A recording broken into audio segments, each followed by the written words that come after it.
दर्शकों नमस्कार, city news देख रहे तमाम दर्शकों का सिटी न्यूज के हिंदी न्यूज बुलेटिन में मैं अमोल खोड़े हार्दिक स्वागत करता हूं। चलिए आपको रूबरू कराते हैं अब तक के तमाम खबरों से।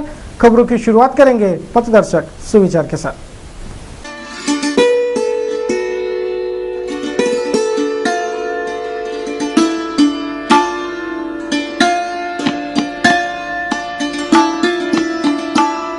जीने की रहा इस पथदर्शक सुविचार माला के बाद अब बारी है खबरों के श्रृंखला की। सर्वप्रथम बुलेटिन की हेडलाइंस। पोहरा के 40 वर्षीय किसान ने कर लिया आत्महत्या, पेड़ से टंगी मिली लाश।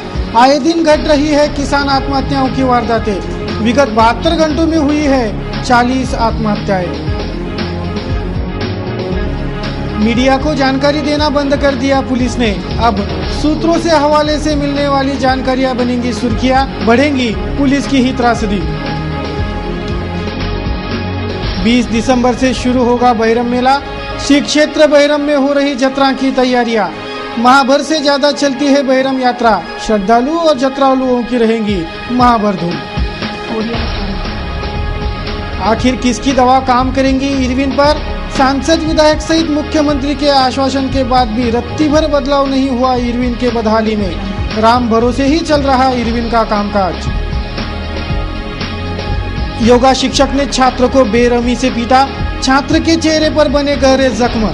इंडो पब्लिक स्कूल के योगा शिक्षक देशमुख पर उखड़ा पालक वर्ग, पुलिस में देंगे शिकायत। दर्शकों आपने देखी बुलेटिन की हेडलाइंस, अब देखिए संपूर्ण समाचार विस्तार से। चले करते हैं न्यूज बुलेटिन की शुरुआत। न्यूज बुलेटिन की शुरुआत करेंगे मंगलवार की सुबह हुए किसान आत्महत्या से।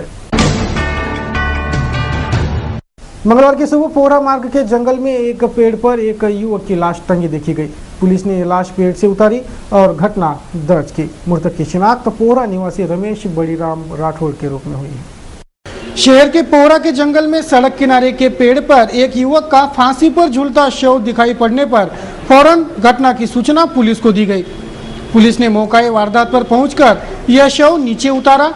मृतक की पहचान पोहरा निवासी रमेश बड़ीराम राठौड़ के रूप में नागरिकों ने की। पुलिस ने आकस्मिक मौत का मामला दर्ज कर जांच शुरू कर दी है।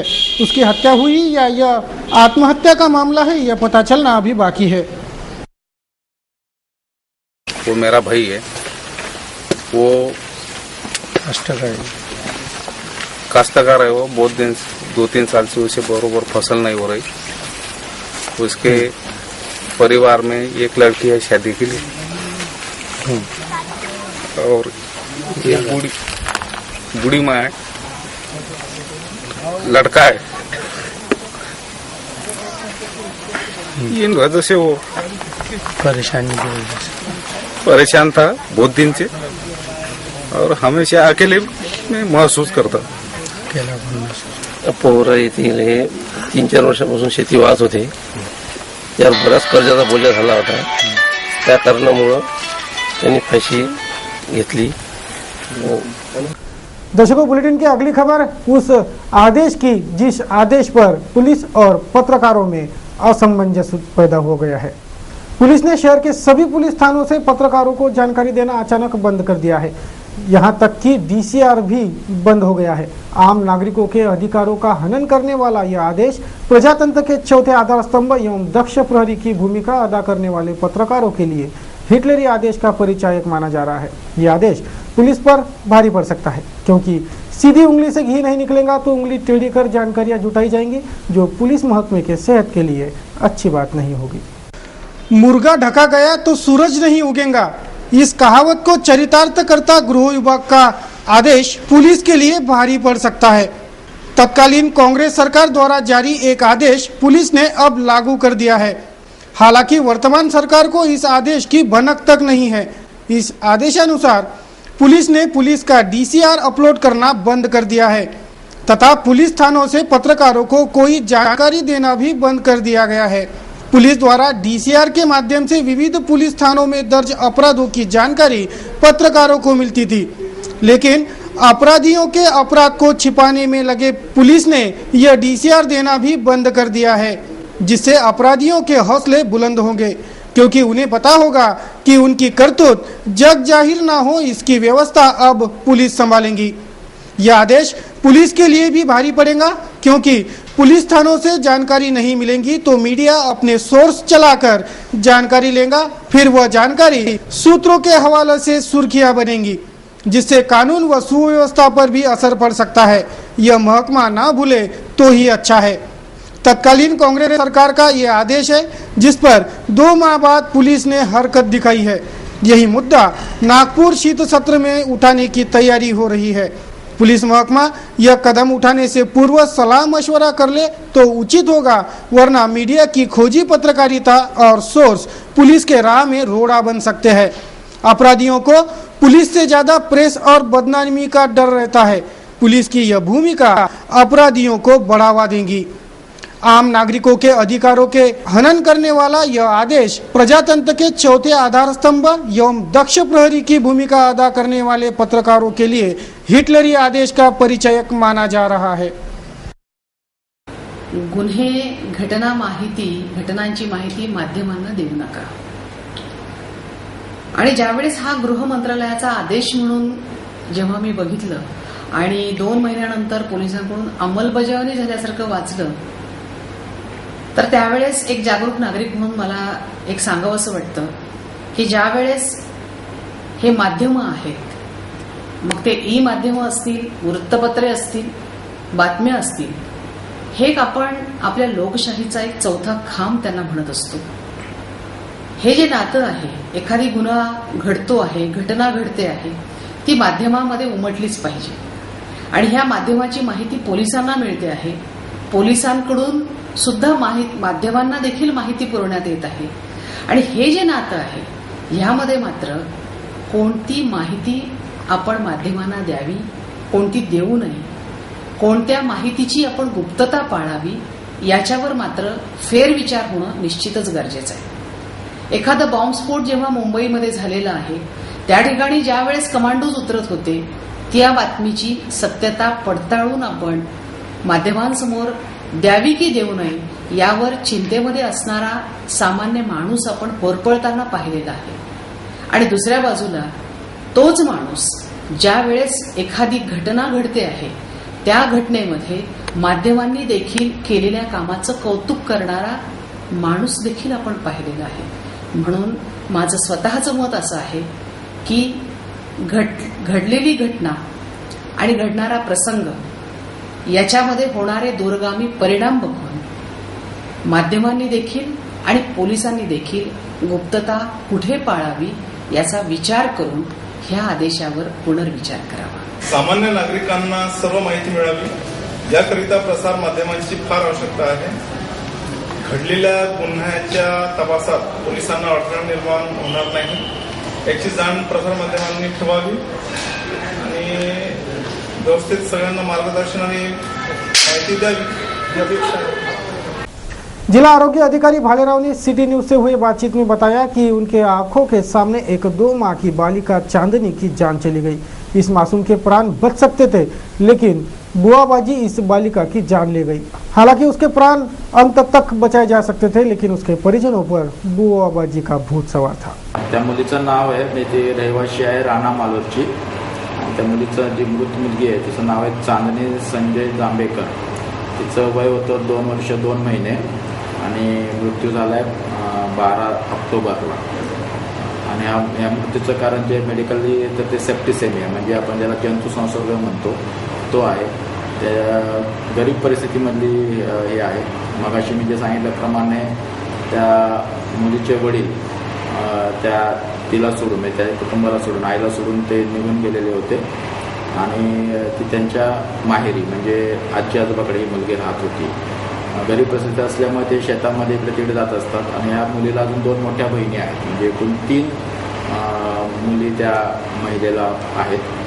आणि ही सुरुवातीला आजारी पडली, त्या ताप वगैरे येत होता आणि ती त्याकडे ज्याप्रमाणे केलं पाहिजे त्याप्रमाणे तिच्याकडे दुर्लक्ष झालं आणि ते एकदम सेप्टिसेमिया तिचा त्या ठिकाणी मृत्यू झालेला आहे। त्या ठिकाणी दवाखान्यात भरती करण्यासाठी आपल्या अंगणवाडी ताई आशा आणि तिथंच सब सेंटर आहे ANM, त्यांनी प्रयत्न केले। त्यांनी 11-10 त्या ठिकाणी भेट पण दिलेली होती आणि त्यानुसार फक्त त्याला यश नाही मिळालं. त्या ठिकाणी भेट घेतली आपल्या सर्व आरोग्य कर्मचारी, अंगणवाडी, आशा लोकांनी. तर त्या पालकांनी सांगितलं की नाही, आमचं जे काय त्याचा लोकल उपचार आहे, त्याला आपण कपड्याला म्हणतो, त्यांच्याकडे उपचार झाल्यानंतर आम्ही दवाखान्यात येतो, त्यामुळे आता सध्या येणार नाही असं त्यांनी स्पष्ट नकार दिला. शहर के मार्डी रोड स्थित इंडो पब्लिक स्कूल के छात्र आराध्य राजेश बिंड की योगा शिक्षक देशमुख ने बेदम पिटाई की। आराध्य के गाल पर इस मारपीट के गहरे जख्म उभरे हैं। शिक्षक द्वारा मारपीट के इस वारदात से पालक वर्ग संतप्त भूमिका में है। बच्चों को पढ़ाने वाले शिक्षक उन पर ऐसा गुस्सा ना उतारे, यह मांग पालकों की है। ये संतप्त पालक योगा शिक्षक देशमुख की पुलिस में शिकायत करेंगे।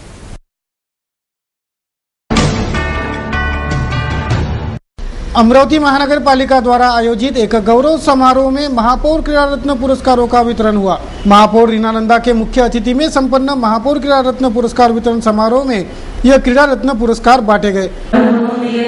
माझी 2 मुलं आहेत, एकाला क्रिकेट खेळण्याचं खूप म्हणजे त्याला आवड आहे आणि तो पुण्याला आहे, तो क्रिकेट त्यांनी लावलेला आहे। आपणच आपल्या लोकांचं प्रोत्साहन केलं पाहिजे। मी सर्व सन्माननीय ज्यांना हे क्रीडा रत्न पुरस्काराचं बक्षीस जे काही आहे छोटं आहे महानगरपालिकेतर्फे, पण तुमचं प्रोत्साहन वाढलं पाहिजे। जे काही महानगरपालिकेतर्फे करता येईल महापौर चषकच्या या कार्यक्रमाला सर्व तिथे आम्ही दरवर्षी हा क्रीडा रत्न पुरस्कार आयोजित करण्यात येत आहे आणि पुढेही असंच चालू राहावं। निगमायुक्त अरुण डोंगरे, स्थायी समिति सभापति मिलिंद बांबल, पक्षनेता बबलू शेखावत, शिक्षा समिति सभापति हमीदाबी शेख अफजल, मनपा के सभी नगर सेवक तथा अधिकारी वर्ग इस गौरवी समारोह में उपस्थित था। वर्ष 2013-2014 के क्रीड़ा रत्न पुरस्कारों में रोलर स्केटिंग का क्रीड़ा रत्न पुरस्कार श्याम बोकरे को मिला। जिम्नास्टिक का क्रीड़ा रत्न पुरस्कार मधुकर कामड़े को प्रदान हुआ। जलतरण का क्रीड़ा रत्न पुरस्कार अमित गोटे को मिला। महिला जिम्नास्टिक का क्रीड़ा रत्न पुरस्कार कुमारी गौरी आटोकार को प्रदान हुआ। पुरुष प्रौढ़गट जलतरण का क्रीड़ा रत्न पुरस्कार योगेश घाड़गे को दिया गया, तो मैदानी खेल का क्रीड़ा रत्न सौरत्ना सावदेकर को बहाल हुआ। मनपा के सदन सभागृह में यह क्रीड़ा रत्न पुरस्कार बांटे गए। इस महापौर क्रीड़ा रत्न पुरस्कार वितरण समारोह में उप महापौर शेख जफर का नाम प्रमुख अतिथि के जगह रहने से अपराध शाखा का इस समारोह पर कड़ा वाश रहा। अपराध शाखा का एक दस्ता मनपा में तैनात था, लेकिन शेख जफर इस समारोह में नहीं पहुंचे, जिससे पुलिस भी बेरंग लौट गई।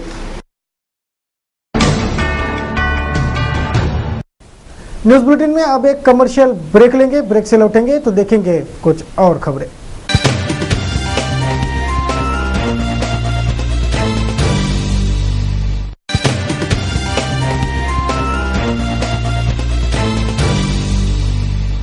ब्रेक पश्चात तमाम दर्शकों का फिर एक बार स्वागत। चलिए अब आपको रूबरू कराते हैं कुछ अन्य खबरों से। शहर से धामनगांव की ओर दौड़ रहे सेंट्रो कार को उसी मार्ग पर दौड़ रहे ट्रक की धड़क बैठी। इस ट्रक में कईयों मजदूर सवार थे। मंगलवार को पोरा मार्ग वाघामाई मंदिर के टर्न पर यह भिड़ंत हुई। भिड़ंत में कार के पूरे परखच्चे उड़ गए।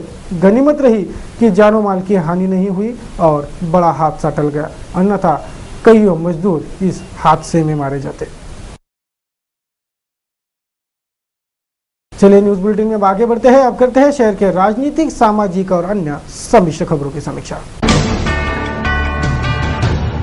अमरावती के आरोग्य महकमे को बड़े गंभीर बीमारी की लागन हुई है। इस बीमारी का इलाज ढूंढने का काम विधायक, सांसद, पालक मंत्री से लेकर हाल ही में जिले के दौरे पर आए मुख्यमंत्री ने भी किया, लेकिन ये बीमारी इतनी गंभीर है कि इस पर कोई दवा काम नहीं कर रही। जिले के मुख्य सरकारी अस्पताल के प्रवेश द्वार पर तड़प रहा मरीज। इस मरीज को अस्पताल के भीतर ले जाने ना कर्मचारी है, ना स्ट्रेचर की व्यवस्था। आखिर पुलिस कर्मियों को इस मरीज को उठाकर इरविन के अंदर ले जाना पड़ा। ये हाल है जिले के प्रमुख सरकारी अस्पताल के ओहदे वाले इस इरविन अस्पताल का। विधायक, सांसद, पालक मंत्री, यहाँ तक के दस्तूर खुद मुख्यमंत्री भी इस अस्पताल की नब्ज टटोल चुके हैं, लेकिन अब तक इस इरविन को लगे लाइलाज बीमारी का अचूक इलाज नहीं हो पाया है। न जाने इस बदहाल इरविन के बीमारी पर कौन सी दवा काम करेगी। जिले और विदर्भ की सबसे बड़ी यात्रा बहिरम यात्रा 20 दिसंबर से शुरू होने जा रही है। यह यात्रा पूरे माह भर से ज्यादा चलती है। माह भर श्री क्षेत्र बहिरम में जत्रालु और श्रद्धालुओं की भारी भीड़ उमड़ती है।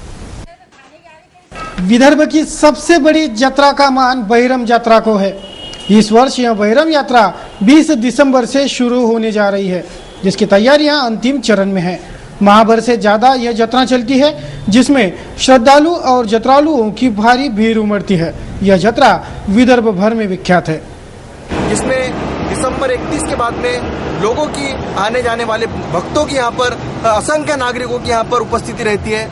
बहरम मेले में संपूर्ण महाराष्ट्र से लोग आते हैं। आपको बता दें कि बहरम मेला जहाँ पर कई वर्षों पहले विधायक बच्चू कडू इनके द्वारा बहरम महोत्सव चलाया जाता था, वहीं विगत 2 वर्षों से जिला परिषद की पूर्व अध्यक्षा सुरेखाताई ठाकरे इन्होंने बहरम महोत्सव की शुरुआत पंचायत समिति चांदूर बाजार के माध्यम से की। जिला परिषद अमरावती द्वारा विविध कार्यक्रमों का यहाँ पर आयोजन किया गया था, परंतु इस वर्ष यह बहरम महोत्सव अनाथ देखा जा रहा है। अब सवाल ये उठता है कि विधायक बच्चू कडू यहाँ पर प्रहार की ओर से फिर एक बार कार्यक्रम शुरू करेंगे या फिर पंचायत समिति चांदूर बाजार द्वारा यहाँ पर विविध कार्यक्रमों का आयोजन किया जाएगा। महत्वपूर्ण बात यह है कि बहरम में 400 से 500 दुकानों की नीलामी होने जा रही है। इसमें प्लॉट की जो संख्या है, प्रति प्लॉट 3 से 4 हजार रुपए प्लॉट की संख्या होती है और यह पैसे भरने के पहले, प्लॉट की नीलामी के पहले 2000 रुपए अनामत रकम सभी जो दुकानदार है उन्हें भरना पड़ता है। चांदूर बाजार पंचायत समिति द्वारा आगामी 10 दिसंबर से 13 दिसंबर तक 3 दिन ये नीलामी रखी गई है। जो भी दुकानदार इसके अंदर दुकान लेने के इच्छुक हो वे नीलामी में 2000 रुपए भरकर बोली लगा सकते हैं। इस वर्ष तो किसानों की लागत निकले इतनी भी पैदावार नहीं हुई है, जिससे किसान हतबल है, तो कृषि उपज मंडियां भी खाली खाली और वीरान दिखाई पड़ती है। इस वर्ष किसानों को भारी नुकसान उठाना पड़ रहा है, जिससे किसानों के चेहरे पर चिंता की लकीरें खींची दिख रही है। जिले की सबसे बड़ी कृषि मंडी अचलपुर कृषि उपज मंडी में हम खड़े हैं, जहां पर सोयाबीन इस बार आवक कम दिखे जा रही है। अनाज की स्थिति इस बार एकदम स्थिर सी है। अनाज की आवक कम है, जिसका कारण फसल नहीं होना है और किसानों की फसल बर्बाद होना है।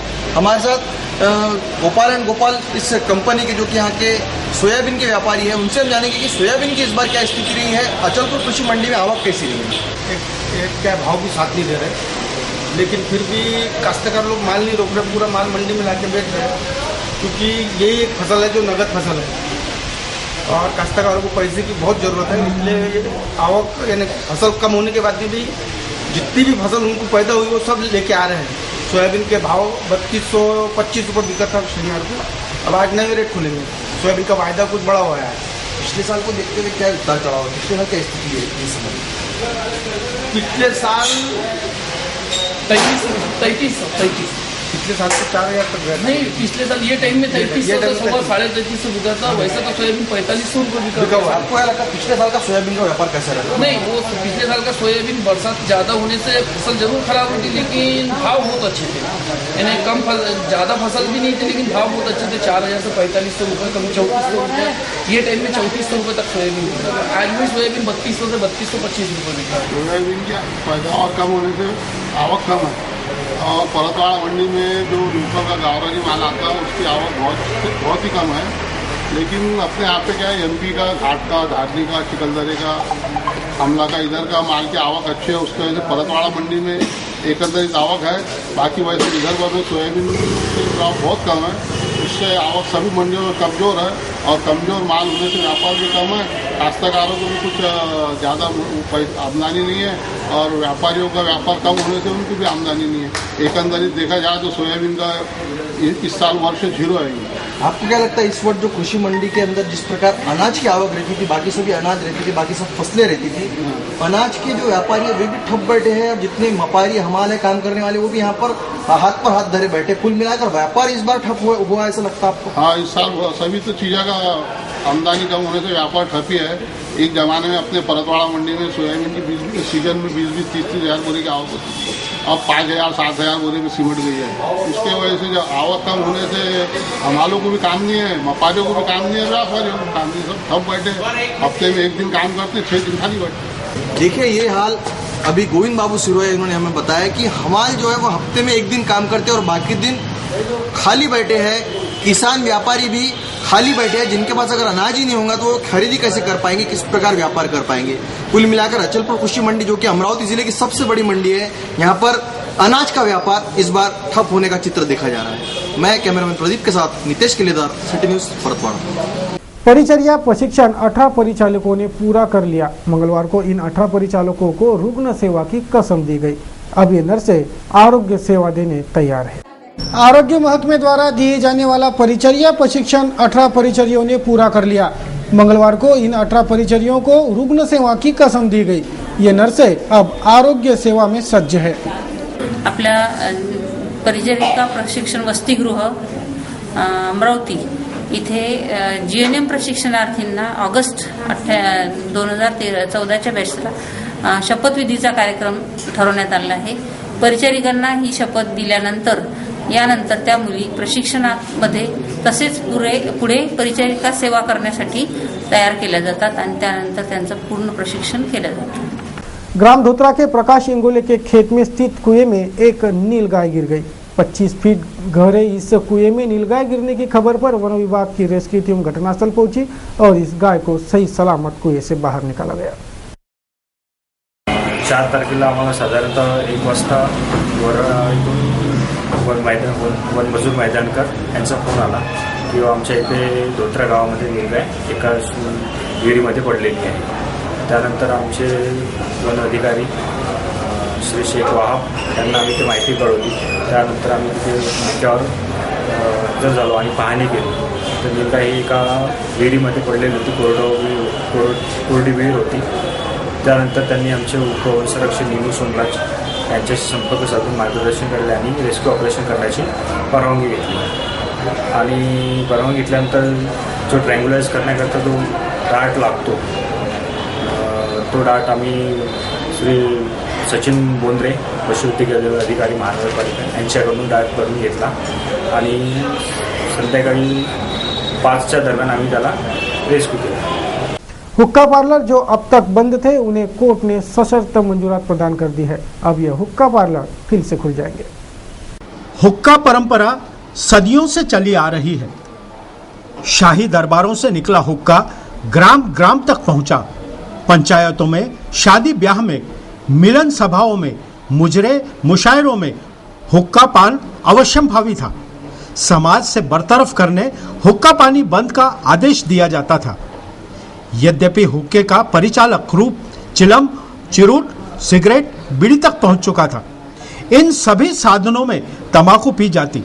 तंबाकू की गर्मी कम करने हुक्के में पानी संग गुलाब जल भरा जाता था। कहा जाता है भारत में तंबाकू लाने का मान पोर्चुगीज लोगों को जाता है। वे सन 1600 में भारत में तंबाकू लाए। फिर तो भारत में ही भरपूर मात्रा में तंबाकू उगाई जाने लगी। हुक्के में तंबाकू संग गांजा आदि नशीले पदार्थों की फूंक लगाई जाने लगी। राजे महाराजे गए, दरबार और दरबारी गए, लेकिन समाज में हुक्के, चिलम, चिरूट, सिगरेट, बीड़ी का दूषण कायम रहा। तंबाकू अनेक जानलेवा बीमारियों का जनक है।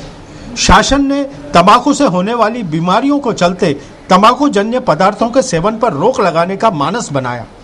मुंबई में मनपा द्वारा हुक्का पार्लरों पर बंदी लगाई गई, लेकिन सम्माननीय सुप्रीम कोर्ट ने हुक्का पार्लर संचालनों को अनुमति प्रदान की। भारतीय संविधान अनुसार सुप्रीम कोर्ट को सर्वोच्च माना गया है। आगामी दिनों विदर्भ पर अकाल बारिश और ओलावृष्टि का डर है। मौसम विभाग ने आगामी दिनों में भारी बारिश और ओलावृष्टि की चेतावनी दे रखी है। यूं कहा जाता है उत्तम खेती, मध्यम व्यापार, कनिष्ठ नौकरी, लेकिन ये उक्तियां प्रकृति के साथ छेड़छाड़ पश्चात मनस्वी हुए मौसम के चलते गलत साबित हो रही है।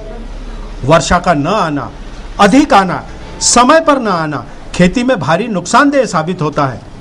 हमारा संभाग कहीं अकालग्रस्त तो कहीं अधिक बारिश से प्रभावित हुआ है। उस पर हालिया समाचार प्राप्त हुए हैं। आगामी जनवरी माह में गारपीट होने की संभावना centre of astronomy and space technology द्वारा दर्शाई गई है। इस गारपीट से होने वाले नुकसान से कृषि अवश्य प्रभावित होगी, ऐसा जानकारों का मत है।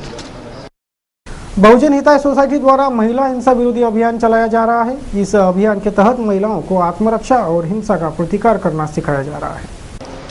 विगत 20 वर्षों से त्रिरत्न बौद्ध महासंघ द्वारा संचालित बहुजन हिताय सोसाइटी अमरावती द्वारा समुदाय विकास का कार्यक्रम अंतर्गत अनेक कार्यक्रम आयोजित किए गए। उद्देश्य था समाज विकास और जन जागृति। मंगलवार को टाउन हॉल में महिला हिंसा जागृति मेळावा का आयोजन किया गया, जिसमें प्रमुख अतिथि ओल्गा वुल्फ, मैनेजर सोलेरा जर्मनी व डॉक्टर दिलीप काळे, पूनम अभ्यंकर, मीराताई कड़बे इत्यादि ने मार्गदर्शन किया।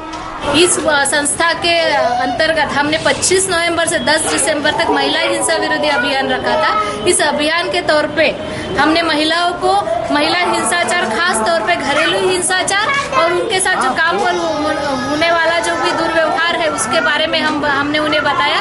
खास तौर पे महिलाओं को हिंसा क्या होती है ये भी नहीं समझता, उनको हर पल हर दिन उनको हिंसा के साथ जीना पड़ता है। उनको घर में भी हिंसा होती है, उनको मारा जाता है, उनको बोला जाता है, गालियां दी जाती है। बाहर वो जाती है तो वहाँ पे भी उनकी तरफ बुरी नजर से देखा जाता है, उन पर बुरे उन पर सब प्रसंग आते हैं। और इस बारे में हमने महिलाओं को जानकारी दी, उन्हें बताया, उन्हें समझाया, विषय को समझे और वो विषय समझ के उन्होंने अपने चित्र में ढाला है। उन्होंने भी महिला हिंसा को इस तरह से विरोध किया है। वर्सेटाइल सोशल डेवलपमेंट सोसाइटी ने मंगलवार को स्कूली छात्रों में शालेय साहित्यों का वितरण किया। छात्रों में स्कूली साहित्यों का वितरण कर 10,000 रुपयों की स्पॉन्सरशिप भी दानदाते चांडक इन्होंने होली क्रॉस के बाल शिक्षण केंद्र को बहाल की। अनाथ छात्रों में अल्पाहार वितरण कर इस समारोह का समापन किया गया। सामाजिक जाणीव जागृतीमधून आम्हाला असं वाटलं की या मुलींना शैक्षणिक साहित्याची आवश्यकता आहे। या मुलींना कोणताही मदतीचा हात उपलब्ध नसल्यामुळे आम्ही युवा पिढींना असं वाटलं की आपल्या जे काही उत्पन्नाचा स्रोत आहे त्या उत्पन्नाच्या स्रोतामधून काहीतरी कुठेतरी थोडाफार भाग खर्च करून जेणेकरून या मुलींना मदत होईल आणि शैक्षणिक दृष्ट्या ते प्रगती करू शकतील म्हणून आम्ही सर्वांनी एक उपक्रम हाती घेतलेला आहे। माझे मित्र आशिष भाऊ राऊत यांच्याशी संपर्क झाला होता आणि आमच्या दोघात चर्चा झाली होती का बा असं काही आपल्याला कार्यक्रम करायचा आहे चॅरिटीचा आणि त्यांनी त्यांच्या मित्राशी माझी ओळख करून दिली, लोकप्रिय भाऊ मेश्राम। त्यांच्याशी आम्ही चर्चा केली का बा आपल्याला असा कार्यक्रम करायचा आहे। त्यांनी आम्हाला आयडियाज दिले का बा इकडे असं होली क्रॉस कॉन्व्हेंटमध्ये चॅरिटीचा कार्यक्रम घेता येईल। मग आम्ही सगळ्या मित्रांसोबत चर्चा केली, आम्ही कॉन्ट्रीब्यूट केले पैसे आणि ज्या मुलींच्या वस्तू पण त्यांना पाहिजे होत्या ते आम्ही त्यांना दिले। मंगलवार को संभागीय आयुक्तालय में टेक्सटाइल प्रधान सचिव सुनील पुरवाल, उद्योग सचिव अपूर्व चांदे, आरोग्य सह आयुक्त मनपा आयुक्त अरुण डोंगरे, जिलाधीश किरण गित्ते आदियों ने MIDC व्यापारियों से बैठक की। टेक्सटाइल्स उद्योग को बढ़ावा देने इस बैठक का आयोजन किया गया था, जिसमें किरण पातुरकर इन्होंने व्यापारियों की समस्याएं रखी। अब संभागीय आयुक्तालय में हर माह व्यापारियों से मंथन बैठक होगी। दुसरा विषय जो सध्या जगात आहे म्हणजे कालपासून सुरू झाला तो इलेक्शनच्या तोंडावर असेल, परंतु महाराष्ट्र सरकारने इलेक्ट्रिक सबसिडी दिली होती 700 कोटीची दर महिन्याला आणि ती जानेवारी 2015 मध्ये संपणार होती। 1 नोव्हेंबर 2014ला विड्रॉ झाली। आता जे बिल आले ते 20% लागून आलेले आहे आणि आपल्याला कल्पना आहे की पर्टिक्युलरली प्लास्टिक इंडस्ट्री असेल, स्टील इंडस्ट्री असेल, विदर्भामध्ये जास्त आहे। त्या सगळ्या बंद पडण्याच्या याच्यावर मला जी माहिती आहे लेटेस्ट ती जवळजवळ विदर्भातले 20-25 युनिट क्लोजरचं नोटीस घेऊन राहिले स्टीलचे आणि आम्ही पुन्हा महाराष्ट्राच्या सगळ्या असोसिएशनची बैठक 18 तारखेला नागपूरला बोलवलेली आहे फेडरेशनच्या वतीने याच विषयावर। ताकी एक सूचना होती की किमान इंडस्ट्रीजसाठी 4 महिन्यासाठी साधारणतः 250 कोटी रुपयाचा फरक येतो त्याच्यावर आम्ही काढलेला आहे चर्चेचा आणि जो रेव्हेन्यू लॉस आहे तो त्याच्यापेक्षा जास्त आहे। त्यामुळे इंडस्ट्रीला जर तुम्ही 4 महिने चालू ठेवलं जानेवारीपर्यंत आणि MIDCच्या ऑर्डरनुसार त्यावेळी ते एक्सपायर होते नवीन रेट येते, त्यामुळे तसं नुकसान महाराष्ट्राचं नाही आहे। त्याच्यामध्ये जिला परिषद के सभागार में मंगलवार को वित्त व आरोग्य के मुद्दे पर बैठक हुई। बैठक में वित्त व आरोग्य में भारी अनागोंदी, अनियमितताएं तथा अपहार उजागर हुए, जिस पर आरोग्य सभापति ने कड़े शब्दों में फटकारी लगाई। विचारण्याअंती किंवा जो लेखाजोखा मीटिंग मध्ये घडला या संदर्भात आपण विचारलं असता सर्वप्रथम जिल्हा परिषद अंतर्गत अर्थ विभागाअंतर्गत ज्या काही ग्रामीण भागाशी निगडित विषय राहतात, पंचायत समिती, ग्रामपंचायत, जिल्हा परिषद या संदर्भात फंडिंग सर्व जिल्हा परिषद गव्हर्नमेंटकडून फंडिंग येते. फंडिंग हे ग्रामपंचायत लेवलला केल्या जाते. फंडिंग करत असताना प्रत्येक विभागाला अर्थसमितीच्या माध्यमातून सर्वसाधारण समितीची मंजुरात घेऊन आम्ही त्या लेवलला फंडिंग करत असतो. पण काही स्कीम अशा आहेत की त्याला 2 वर्ष मर्यादा राहते खर्चाची. काही अशा आहे की 31 मार्च 1 वर्षाची मर्यादा राहते. असं आम्ही मागच्या मीटिंगमध्ये मी प्रथमच आता नियुक्त झालो आहे या 2.5 वर्षानंतर. एक मीटिंग झाली, आम्ही लेखाजोखा सर्व एचओडींना मागितला. पण आमचं जिल्हा परिषदचं प्रशासन इतकं सुस्त झालेलं आहे की कुठल्याच संबंधित अधिकाऱ्यांनी की त्यांना जिल्हा निधीमधनं जे काही अर्थसमितीने कामाकरता पैसे अदा केले आहे त्या संदर्भात कुठलीच माहिती मीटिंगला ठेवलेली नाही. इकडे विदर्भाचं जो ओरड होतं, एक तर आत्महत्याग्रस्त विदर्भ आहे, त्यामध्ये प्रामुख्यानं मेळघाट क्षेत्र, त्यामध्ये कुपोषण, याला आळा बसण्याच्या दृष्टिकोनातून कुठेतरी माननीय मुख्यमंत्री साहेबांनी हे सीरियस प्रकरण घेऊन या वैकेंसीज पूर्ण केल्या पाहिजे. दवाई के खरीदे में भी भारी अपहार हुआ है, जिसकी शिकायत करने के बाद भी सतीश हाडोड़े ने बताई. अब बारी कार्टून कोना की. देखेंगे आज व्यंग्य चित्रकारों ने किस वस्तुस्थिति को व्यंग्यबानों का निशाना बनाया है.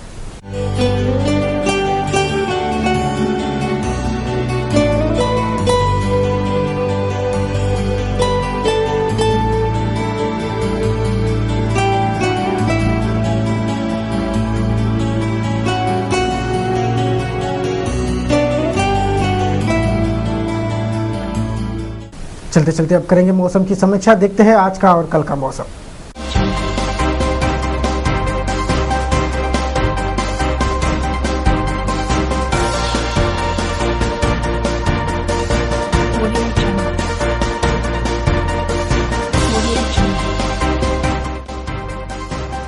मंगलवार को शहर का अधिकतम तापमान 30 डिग्री सेल्सियस और न्यूनतम तापमान 17 डिग्री सेल्सियस रखा गया.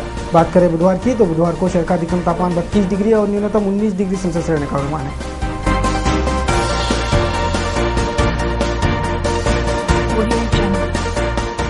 चलिए अब देते हैं उन्हें बधाइयां जिनका आज जन्मदिन है.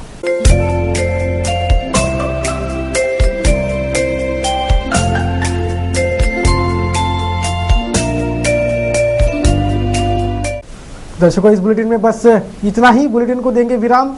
अंत में एक बार फिर बुलेटिन की हेडलाइंस.